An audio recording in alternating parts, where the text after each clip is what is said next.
we'll go ahead and get started since our chair, Joe Buscaino, cannot make it right now. He's going to be late. And Mayor McAllen just joined us again, so thank you. And we have Supervisor Rutherford in remote location and Supervisor Solis also in remote location. So we'll start the meeting with the tech. And I'm here, but I can see you on the computer, but we're broken on this end, so you can't see me. Right, I can't see you, but I can hear you. So we're good. Okay, the first item, execute and amend contracts for technical assistance for advanced low and zero emission mobile and stationary source technologies and implementation. And we have Fred Manassian to present. Thank you, and good afternoon, members of the committee.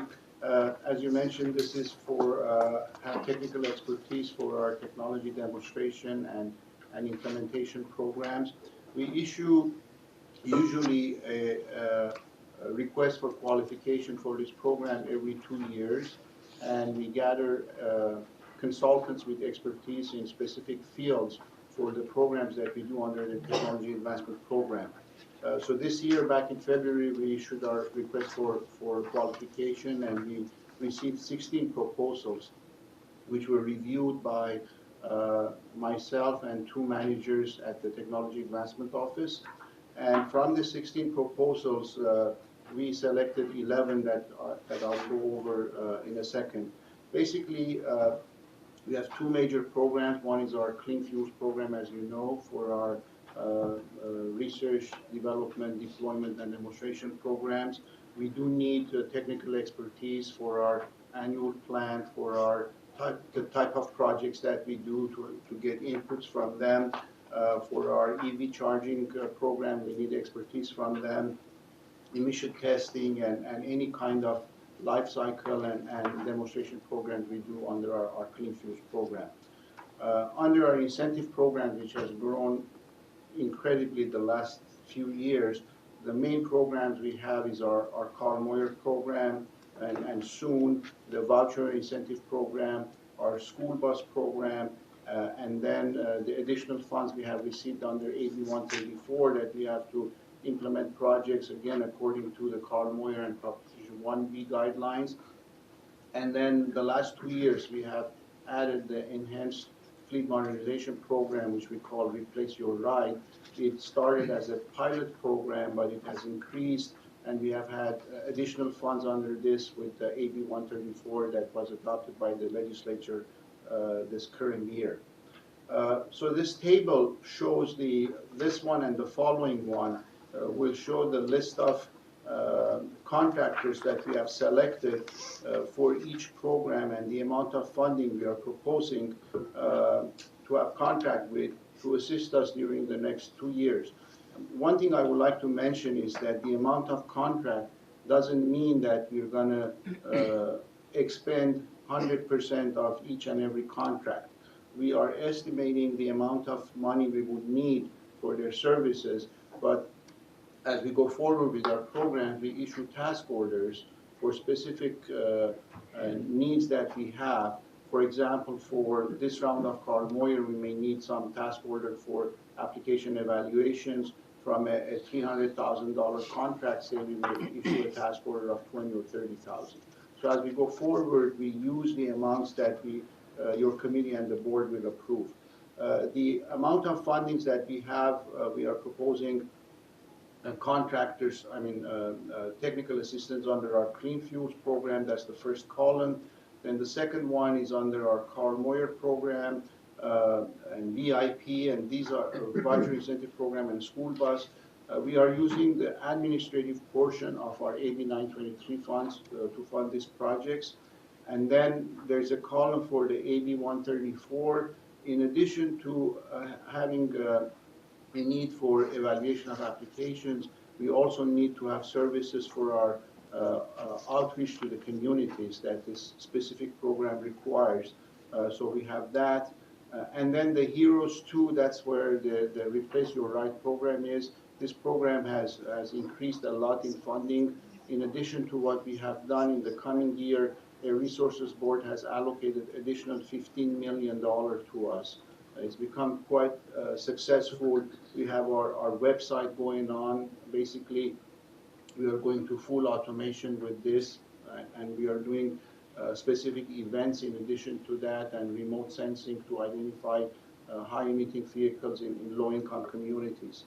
The second slide shows the remaining contractors we are recommending under different programs. So all in all, the total dollar amount we are recommending is $2.8 million from Clean Fuels Fund and the remaining programs we have under our incentive funding programs. And again, all the funding from the incentive funding programs comes from the administrative portion of the projects. The recommended actions, if we go per program under the Clean Fuels Fund, we are recommending 8 contractors for a total of $810,000, and 2 contractors for Carl Moyer program for a total of $450,000, and this doesn't change. Okay, there you go. We have additional 4 contractors for the AB 134, which again, as I said, it includes both application evaluation, reporting, and so on, and also community outreach. And the last one is for our Replace Your Right program.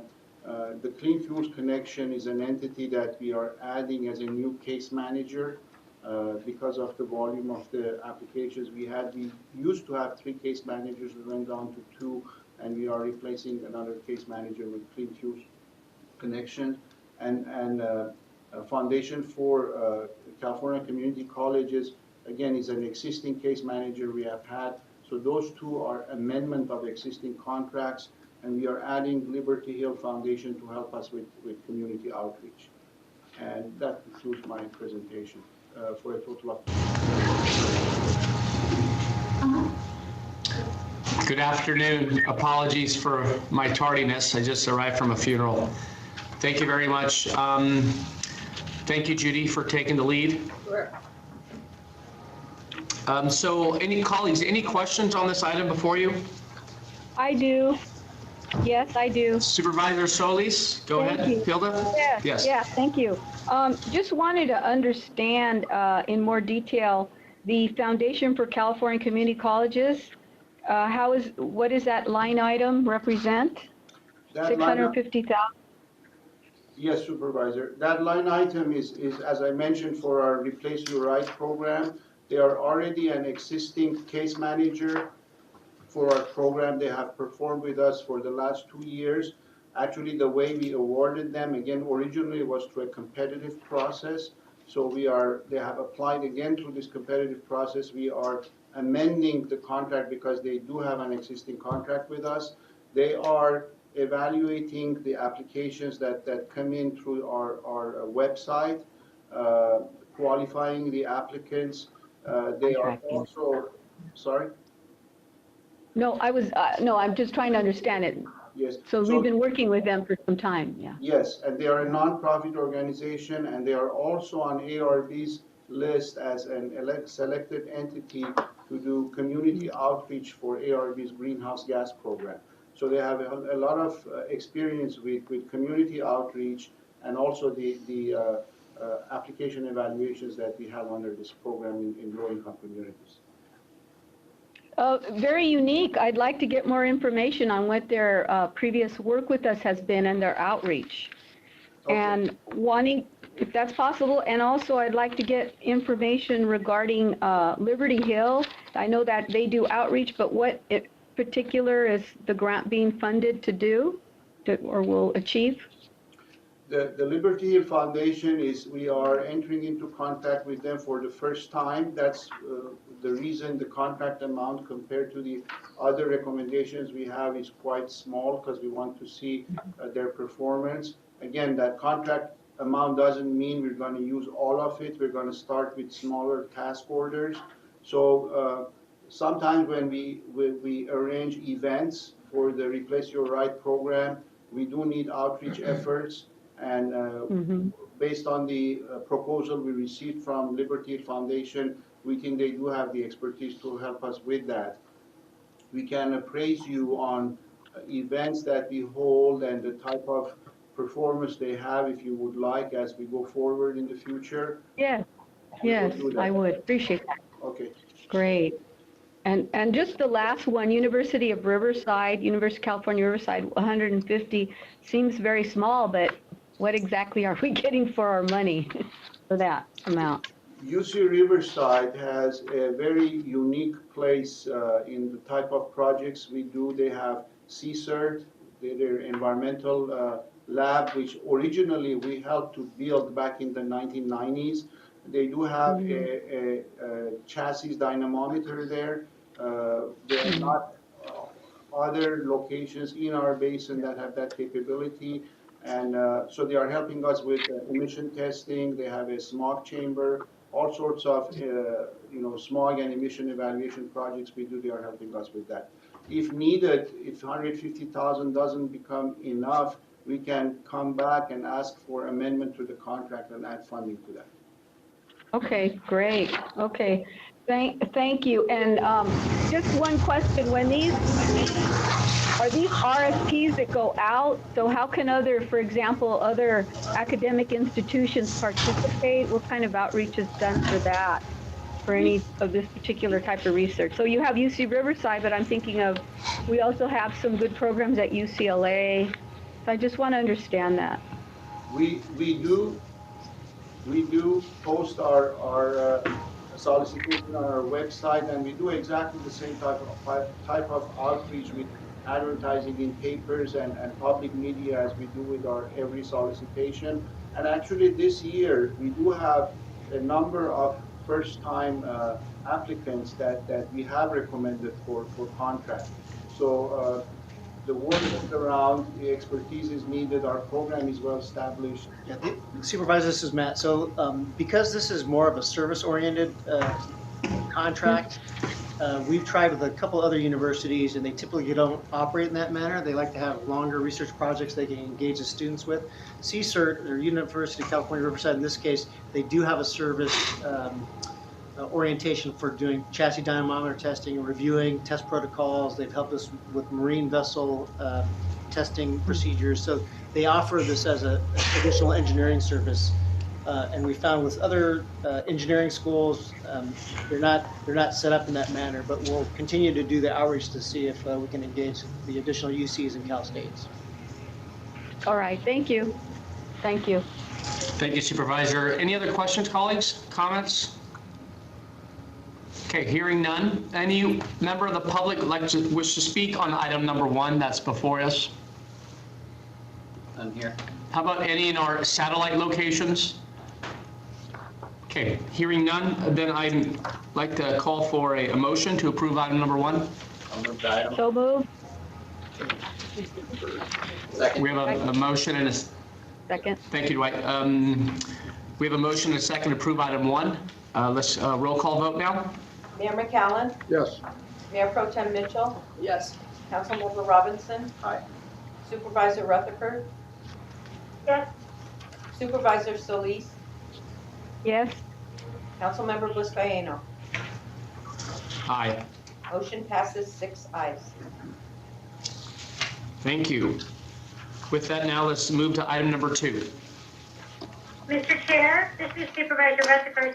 I'm going to be recusing myself because of a campaign contribution from CLNR Incorporated within the last hour. Thank you, Supervisor, for that. Okay, I believe we have Phil Baroka. Briefly, do I need to just disclose that I'm a member of CNGVP? That's, I would assume so, yeah. So, I have no financial interest there, but I do represent the district on the CNGVP board. Thank you, council member. Okay, any others? Okay, hearing none. Let's proceed with the item number 2 with the presentation. Phil, the floor is yours. Okay, thank you. Good afternoon. This is an administrative item pertaining to the California Natural Gas Vehicle Partnership that's brought to the board every 2 years to recognize the revenue from the participating members of the CNGVP, to request funds to pay for CNG's membership into that partnership, and to recognize and approve the CNGVP's proposed budget and expenditures for the next 2 fiscal years. By way of background, the CNGVP was created in 2002 as part of the board's Strategic Alliance Initiative. And at that time, the mission statement associated with the CNGVP is posted up there: to accelerate the development of advanced natural gas vehicle technologies, establish a lower emission threshold for petroleum-based engines, and a pathway to hydrogen fuel cells. That mission statement was revised in 2014. Recognizing that much of these mission statements have been achieved, the CNGVP is refocusing a lot of its attention now towards the research, development, deployment, demonstration of the near zero natural gas engine technology and the renewable natural gas as a low carbon fuel for these engines. There's an entire list of their mission statement here. I can be happy to go through that, but I'll wait a moment. Organizationally, the partnership formed a steering committee that is managed by a chair and a vice chair. Its membership is comprised of voting members that pay dues and associate members.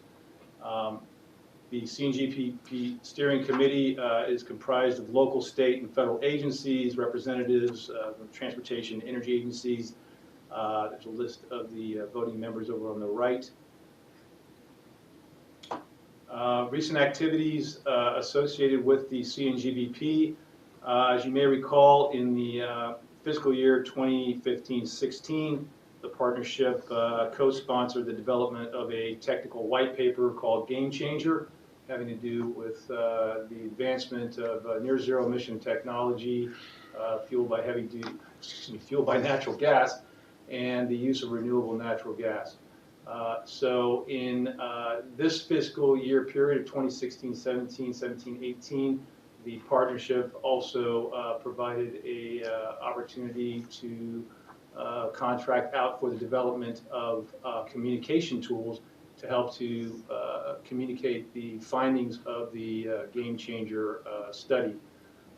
Along with those activities, the CNGVP also provided sponsorship to events such as a port event, also to bring stakeholders and policymakers together to, again, discuss and try to advance the message of the Game Changer message as well. There are other activities that they continue to partake in is sponsoring symposiums such as Rethink Methane and the ACT Expo. For the upcoming fiscal year, the partnership is proposing to continue outreach efforts and communicating the Game Changer message, making the case for near zero emission heavy duty engines fueled with renewable natural gas. Continue efforts to grow natural gas vehicle refueling infrastructure and expand the local production and use of renewable natural gas as a transportation fuel. To continue sponsorship of conferences, projects, and studies that advance the deployment of next generation natural gas engines and renewable natural gas. To develop strategies to improve the effectiveness of the partnership. Recently, what is being looked into as well is to look at transitioning responsibilities associated with the administering of the meetings of the partnership to another member or possibly to a third party.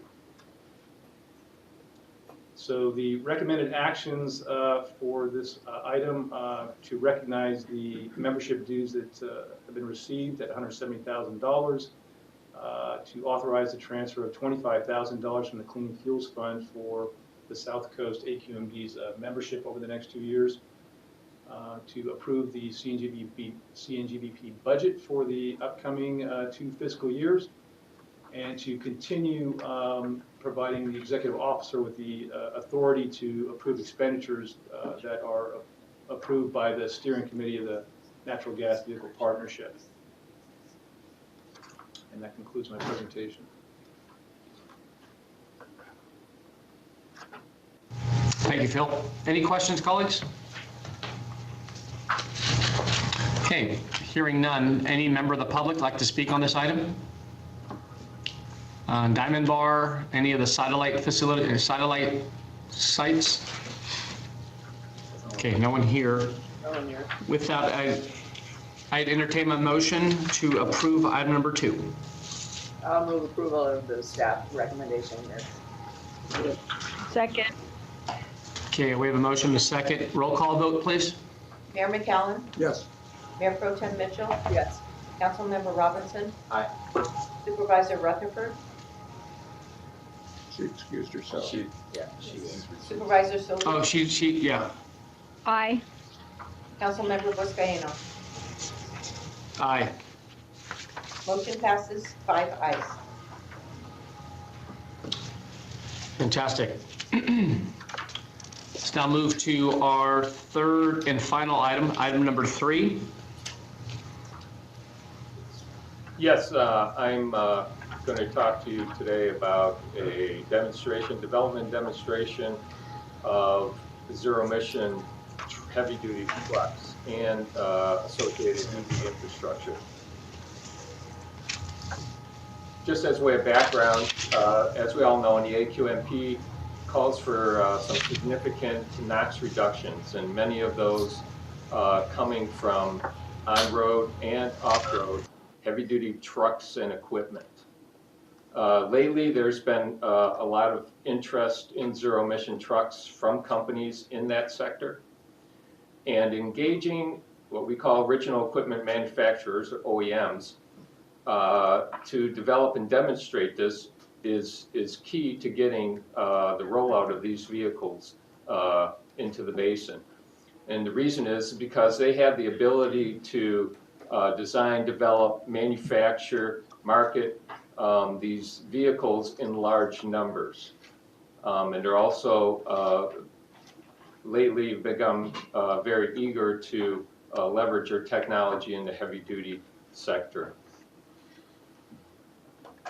So the project that I'm bringing for you today is with Daimler Trucks North America. They are the world's leader in heavy-duty truck sales. Because of the lack of available vehicles to collect operational data, they need to do a project like this to get the data to support their design work that they're doing for these trucks. DTNA and other OEMs, they also need this real-world operational data to scale up and go to the next phase, which is production. So what they're proposing is develop and demonstrate some battery electric heavy-duty trucks that each have a range of 150 to 200 miles per charge. And they plan on deploying these in and around EJ communities. What they'll do is collect the data and information from the end users, and then they'll use that to assure that their design is going to meet the different duty cycles that their customers were going to be using. They're going to build 20 of these electric trucks. 10 of them will be Class 6 trucks, and 10 will be Class 8 trucks. And 8 of the Class 8 trucks will go into drayage operation in and around the ports of LA and Long Beach. So they're going to deploy these in various areas and with a variety of customers. They're going to use their Penske division to lease these vehicles out, so they get a large variety of feedback and different types of duty cycles that their customers are going to be using these vehicles for. Also, as an innovative part of this project is that they're also going to install some fast chargers at their fleet locations. And the innovative thing about this is that each one of these fast chargers will have energy storage systems, battery energy storage systems, to reduce the utility and demand, the high demand charges. So what they do with utilizing this grid-aware software, they can communicate with the grid and find out what is the most opportune time to charge the batteries, which is mostly in the evening hours and nighttime, where the rates are very low. So what they'll do is they'll charge them at night, and then during the day, during the high demand periods where they have demand charges, they will use the batteries to operate the fast chargers to charge the vehicles, thus eliminating a lot of those demand charges, and also saving on facility infrastructure requirements. This is the proposed funding for it. DTNA is offering to fund $15.6 million. We're also looking to get from our state emissions mitigation fund about a little bit more than $4.4 million, and each of the ports contributing $1 million, and then our requested amount from AQMD Clean Fuels Fund about $9.2 million for a total project cost of a little bit over $31 million. So the recommended action is to recognize the $2 million from the San Pedro Bay ports for our good movement fund, and then transfer $4.4 million from the state emissions mitigation fund into the good movements fund, and also transfer $9.2 million from the clean fuels fund into that same fund 61. And if needed, we would transfer up to $2 million as a temporary loan from the Clean Fuels Fund, pending receipt of the co-funding from the ports. And any unspent funds at the end of the project would be transferred back into the Clean Fuels Fund. And then finally, execute a contract with DTNA to develop and demonstrate these 20 vehicles and EV infrastructure in the amount not to exceed $15.6 million from the Advanced Technology Good Movement Fund. That's my presentation. Thank you, Mr. Impoliti.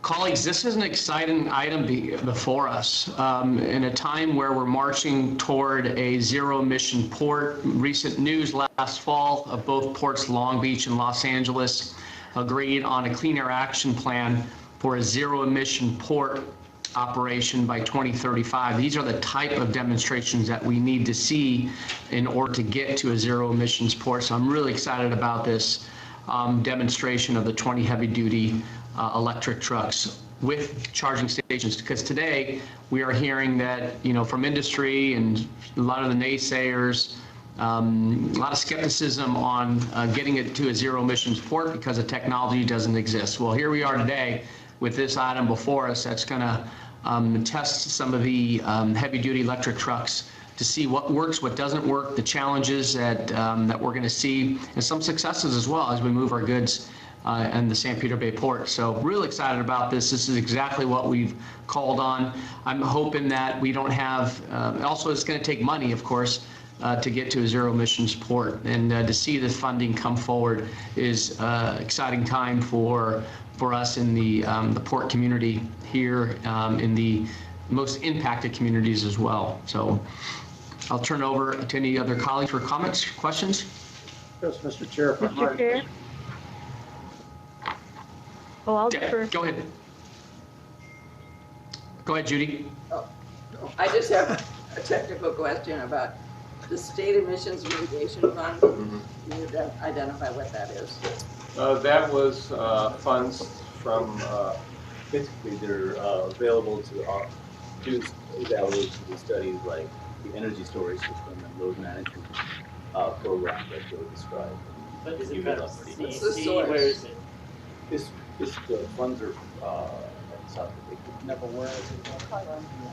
oh, The state mitigation funds, it was a one-time $30 million fund that was allocated to us by ARP about, I would say, 17, 18 years ago to do NOx reduction projects.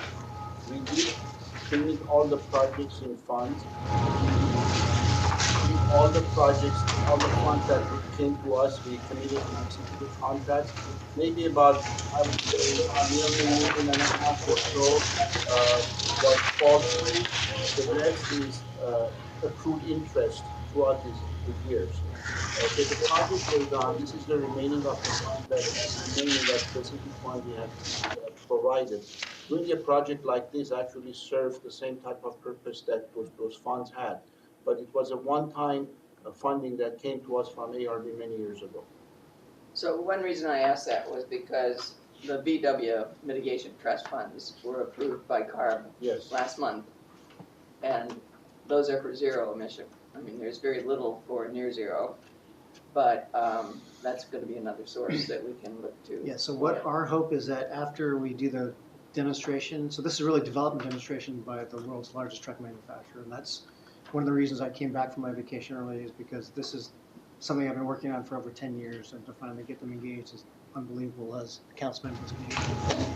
But the intent is then to, once they commercialize it, is to use all that additional incentive funding to get them to larger numbers and do accelerated fleet turnover. So we also have a couple of projects with different manufacturers that we're hoping to be put in that same pipeline. So once their testing is done and optimization is finished in production, we can use those other incentives.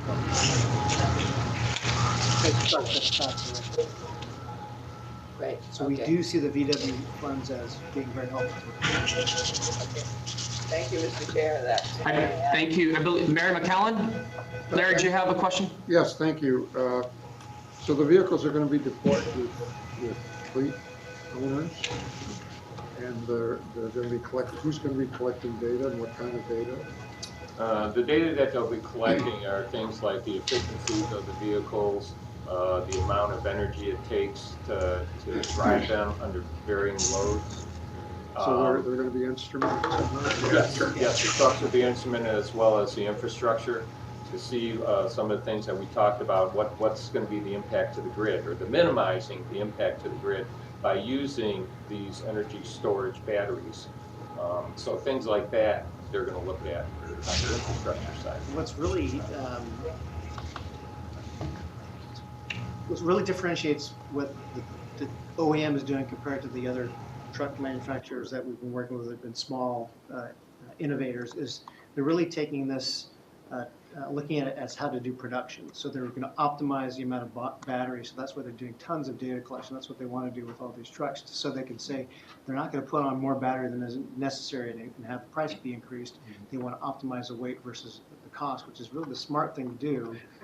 And they're going to do that before they get into production. So there's no sunk cost that's leaving money on the table, as it were. So we're really encouraged to see the way they're approaching it.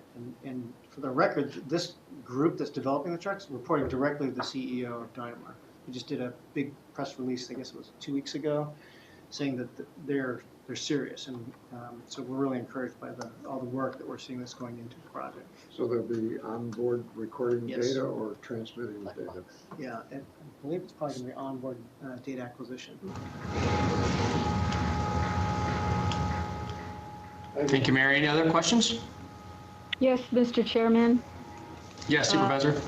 Yeah, I'm excited about this. It sounds really great. I'm wondering where the charging stations, how that's going to be determined, because I'm thinking about 710 North up by Commerce, Alameda Corridor, to kind of get a good sense of recording on what traffic is like and what have you.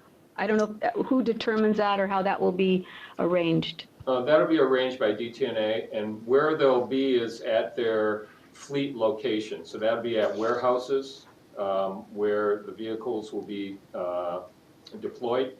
EFI is one of their partners, and they have warehouses in the Inland Empire as well as down in and around the ports.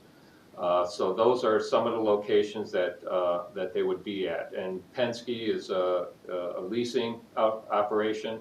They would have some at theirs. And the number of chargers is going to depend on the number of vehicles that are going to be deployed at each location. Yeah, they probably won't be doing opportunity charging, right? So they'll be charging at their home bases or their destinations. Mm-hmm. But we can look into the opportunity for having these chargers along certain routes. Okay, thank you. Any other questions, comments? I got a few. Councilman Robinson, yes. First, I just wanted to understand what the breakdown dollar-wise is between the charging infrastructure and then the vehicle technological development itself, so. Okay. Just well. roughly, I mean, I don't mean down to the, is it 60-40, 70-30, kind of how that all works, so. Yeah. Well, the bulk of the funds are for the vehicle itself, but I can give you an exact breakdown. So, because the 4.4 from the state emissions mitigation fund, that's for the charging infrastructure itself. I don't know if it's all of it is for that. It may not all be for that, but those funds were set aside to reduce emissions from peaker plants. Okay. And that's exactly what this project will do with the energy storage batteries. Those will reduce the peak demand that normally those chargers would use during the peak times of, I think it's noon to 6 p.m. Okay. So that's going to reduce those emissions. But we can find a specific breakdown. Okay. Yeah, we can. Yeah, when you have a chance. I mean, it's not contingent on my vote in any way. I just curious regarding the information. Then, secondly, I just want to. I've mentioned it many times before, but kind of talk about weights again. There's a growing amount of trucks, especially from the drayage perspective, that are now utilizing the heavyweight corridor. So I think that it would be good for at least maybe one of these drayage trucks to be equipped to be heavyweight permitted up to that 95,000 pounds gross to see how they perform. Because as we look to go to zero emission, the impact that that'll have on the batteries is going to be pretty significant. Even if we're talking 10 or 15% of the trucks, that data would be really important to have. The earlier, the better. I agree. I mean, I think that it's a very exciting project just to see a company of their magnitude getting involved with this. Looking at this on a per truck basis, obviously, we're talking about technological development here, but they wouldn't be getting involved with it if they weren't looking at commercial viability. Do they have any kind of sense at this point at what they're hoping to get at price point wise? And I think that's a great question, and I think the standard answer whenever we press it with any of the OEMs, including BYD, right? They always say in production they expect the cost to be competitive. And that's probably the same answer that Elon Musk would give you, right? That over however strategy in turn to buy down the cost, if you include, all the savings and whatnot, they expect it to be competitive. We know though Daimler is very interested in what these ongoing incentive programs are like, so they're likely counting on VW, Moyer, the Prop 1B type incentives. So they even asked us for a list of all the awards that were given under Prop 1B and the amount. So they are, keeping that calculation in their mind as they're moving forward. So, we think based on what ARB is offering is initially they'll probably be 200K over a conventional diesel with the hope of bringing the cost down as production volumes ramp up. Okay. I know that we're looking at pretty widespread between what Tesla was saying and then what BYD, has as a price out there, and some may be realistic and others aren't, and so, but yeah, okay. I'm sure they wouldn't be engaging in this and spending their 50% of it unless they felt like this was worthwhile. And as you mentioned, you've been working on it for a decade, so it's kudos to you for your persistence, and I think that it's very encouraging again to see a company of this significant in the industry, moving forward with something. So, and just it looks like the equipment procurement at EVSC is about a third of the total cost.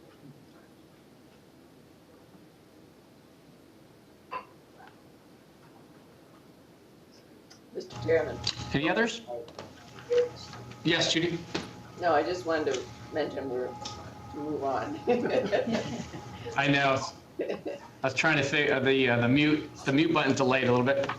So with that, any member of the public wish to speak on this item? No one here. Okay, hearing none. Fantastic. So roll call vote on item number 3? I'll move the Yes, item. yes. Yes, I'll move the item. Thank you. Thank you, thank you, thank you. Second. Okay, motion is second. Roll call vote, please. Mayor McCallum. Yes. Mayor Pro Tem Mitchell. Yes. Councilmember Robinson. Aye. Supervisor Solis. Aye. Councilmember Buscaino. Aye. Motion passes 5 ayes. Supervisor Rutherford I'm is sorry, here with an aye. Supervisor. Supervisor Rutherford. Aye. Thank you. Motion passes 6 ayes. Great. I would encourage, Mr. Nastri, knowing you're there, we would, once this is approved by the full board, I think this is such an important item to shed light on the effort being made by the district and the industry to march towards a zero-emission port operation and the impacted communities. So I would encourage, when we launch this demonstration, to have as many tech committee members, barring Brown Act violations, of course, by having as many, if we can, at the launch of the demonstration with these heavy-duty electric trucks. That would be my recommendation. We will act on that recommendation and make it so. Yeah. This is the good news we need to share. So with that, thank you again, Matt. You've been working years on this, and it seems like you haven't aged at a bit, so I don't know what the recipe of the 10-year process.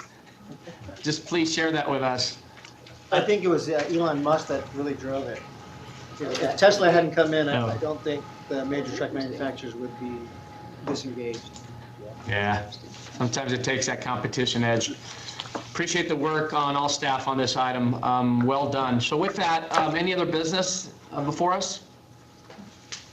Okay, and how about moving on to general public comment? Anyone would like to speak on a non-agenda item, please come forward.